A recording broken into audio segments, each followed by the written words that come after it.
How are you? We are extremely well. Yeah, good. Okay, I want to talk about... Okay, trying to organize my thoughts here. It's all right to utilize surrounding variety to focus.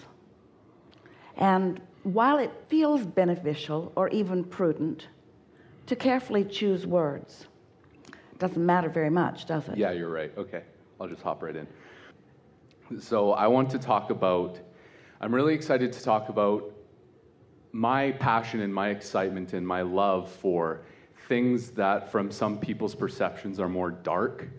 I really, really enjoy things like dubstep music or listening to Eminem. He's one of my favorite rappers. And I guess the essence of my question is, why is it that we can love dark stuff or things that are quote unquote dark? And I really want to get into with you the artistry of going into the things that are dark and bringing it out and experiencing it in more of a light perspective, because I think for me personally, a lot of life experience has been lived where I didn't feel like I could enjoy that kind of stuff because I didn't think I was allowed to because of me wanting to go the more light worker path, you know? So I want to talk with you about all of that. As you were reaching for what you thought we were expecting to be the perfect words, the positive words, the light words, we were playing with you a little bit because we want you to feel the benefit of the allness. If you don't know what you don't want, you don't know what you do want. If there is not absence of light, then the presence of light is meaningless. If there were only presence of light and no shadow, or no absence of light, or no diminishment of light, or no contrast, then there would be no ability to focus. And since you are a creator, you are a focusing mechanism. And so focus matters in this business of creating. You said you will just jump right in, and so we're going to too, because we want you to understand that in your perception that you are not allowed to explore the dark things. You are, from your forward position, your position of very positive and powerful creating, you are having the sense that you need to loop back, sift through more of the stuff to make sure you didn't miss any nuggets. That's what that sensation of wanting to explore that is. Also, you are, like almost everyone else, still wanting to please more than is really good for you, which means you are still working very hard at relating.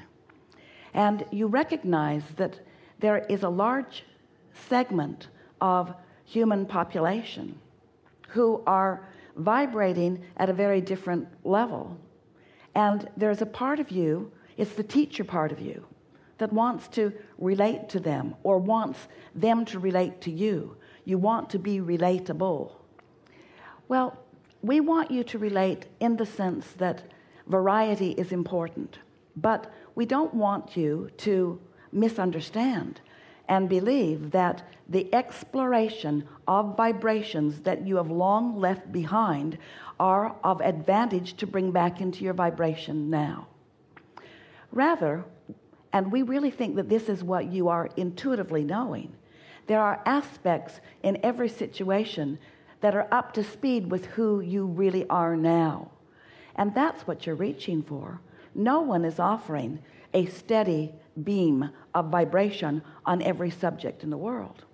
So talk to us further. Now we've laid this basis of appreciating your concept and appreciating the general idea of exploring a wider variety of contrast.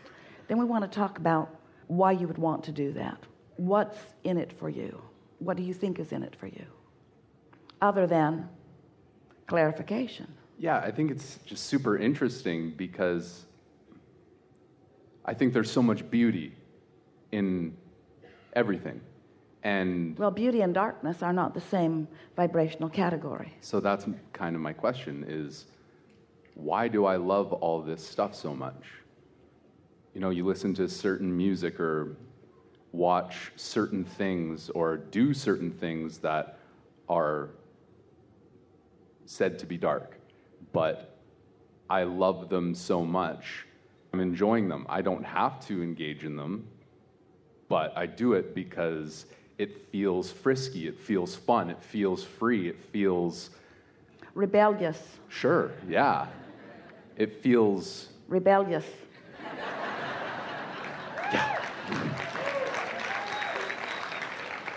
And so... So I want to talk about that, I think.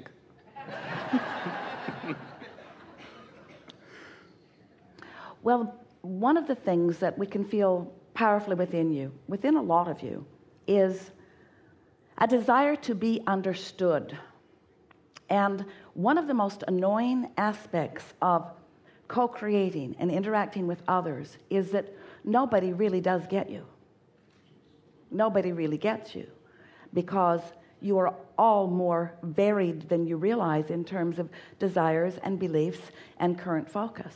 And so the basis of a feeling of rebellion is a determination not to be misunderstood. It's so interesting. This is an active vibration in all of you to some degree. When you catch on to the idea of deliberate creation, and you begin to acknowledge, remember, know the wholeness of who you are, you find yourself in a leading edge position that almost no one understands. There is a part of you that wants everybody to get you. It's a sort of flawed premise. It's a defying of the laws of the universe. But that really is at the heart of rebellion. It's the feeling that you need me to be. Now, you see, this is the way it has been for you almost from the beginning of your exposure in this physical life experience. You've been held as object of attention, and many others have enjoyed what you are. It is satisfying to them. Well, that's all well and good, but it can leave you feeling sort of like you are of service to someone else, like you are not really being allowed to be true to who you are. That's the most powerful thing that radiated from you when you were offering your earliest words to us. And so there's a part of you that is feeling the authenticity of the wholeness of who you are, at the same time that you're feeling the distorted vantage point that others have about you. Yeah. And so you started out early wanting them to get who you were, only to find through trial and error, there is no error, but through exposure to life, that nobody could really get you. And in fact, not only could they not really understand you, they were, well-meaning as they were, mostly, trying to mold you, and you could feel the tug, the steady tug of someone else really wanting to dictate not just the behavior, but the very intentions behind the behavior. And the feeling of rebellion that we're describing and that you sort of feel a resonance with even as we speak it is not so much a rebellion against something, right, as it is a determination to go your own way, a determination to march to the beat of your own drummer, to even determine what that drum is. Yes. And so there's a part of you that is sort of demanding of everyone up close and those who are coming into your atmosphere. I'm going to do it my way is the soft way of saying it. You're not the boss of me is a little stronger way of saying it. I was born to create my own reality is a stronger way of saying it. Now, when you compound that with the determination to uplift others, that is powerful within you, then it gets a lot of momentum going. But momentum, moving toward who you really are in the face of not believing that you are being allowed to, is what rebellion is. Moving toward who you really are without that misguided belief that others can prevent you from being it just makes you adventurous. It makes you be like those rappers you hear, because they really don't care. Have you noticed? They're not trying to get your approval. They're not trying to get your approval. They are presenting themselves. There's some rebellion within many of them, but they're trying to present themselves in an authentic way. We think the word authentic is the word that most applies here.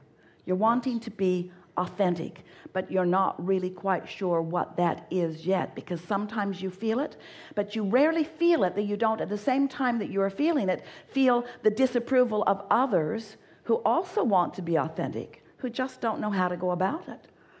We're surprised any of you know how to behave at all, because you have so many people with so many opinions around you, and so you're just sort of like crazy people, just sort of morphine over here and morphine over here and morphine over here and morphine over here. It's rare to find someone really authentic, and yet that is what you crave. That's what you're looking for. And so almost everyone on their way to pure authenticity goes through a rebellious phase.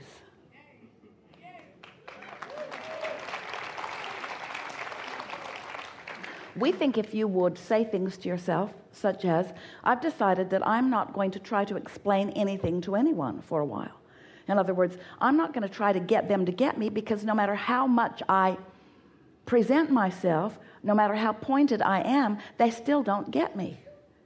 There is a feeling that you must contrive, and we're not just speaking to you, we're speaking to all of you, a sort of contriving of life experience in order to affect the response that other people have about you. What we're really talking about here is the very basis of what Abraham is wanting to explain to you in response to the questions that you are asking. The thing that is at the root of the greatest value that we have to offer you is that you have guidance that is coming forth from within, that when you resonate with it, you are then authentic. You have to accept that you were so much more, that you are so much more than the personality that you've come to believe yourself to be.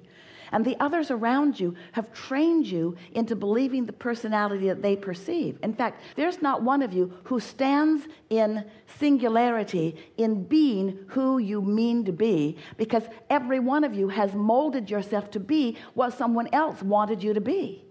And that's all fine and good if there are not that many of them around. But after a while, you start to feel the confusion of the way you're being called in so many different directions. In so many different directions about every subject in the world. When the reality of who you really are is that you were a strong, clear trajectory. You were a momentum. You were a perspective. You are pure positive energy coming into all of this. There is a path that is clearly who you are. And that's the authenticity that you are seeking. And you discover that through your emotions. So when you say to us, why do I feel so good when I listen to that? We say, if you are feeling good when you listen to that, that means that you are being called in that direction in order to clarify something that is important to you. The most significant thing that we want to say to you, it's the thing that we want to find thousands of words to express until you finally hear it, is that in the creation of all that is good, there is the awareness of that which is opposite of it. In the awareness of all that is wanted, there is the awareness that the absence of it exists at the same time.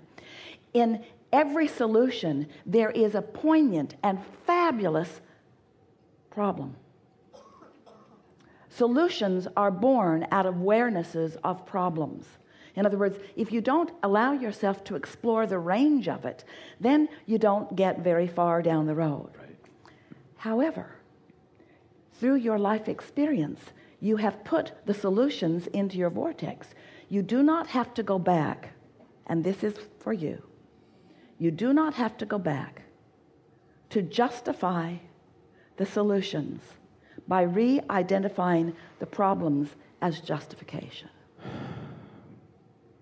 It's all right for you to just embrace the solution, to just embrace the good times. And there will be those who will watch you embracing the good times, who will resent you.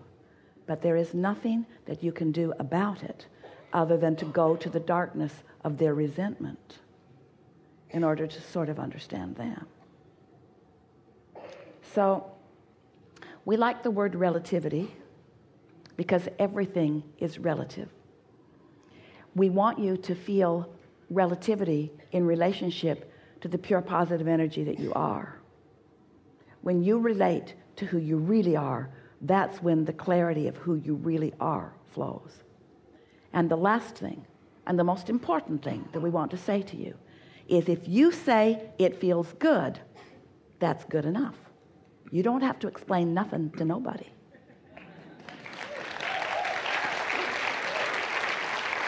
Yeah. Thank you. I really appreciate that.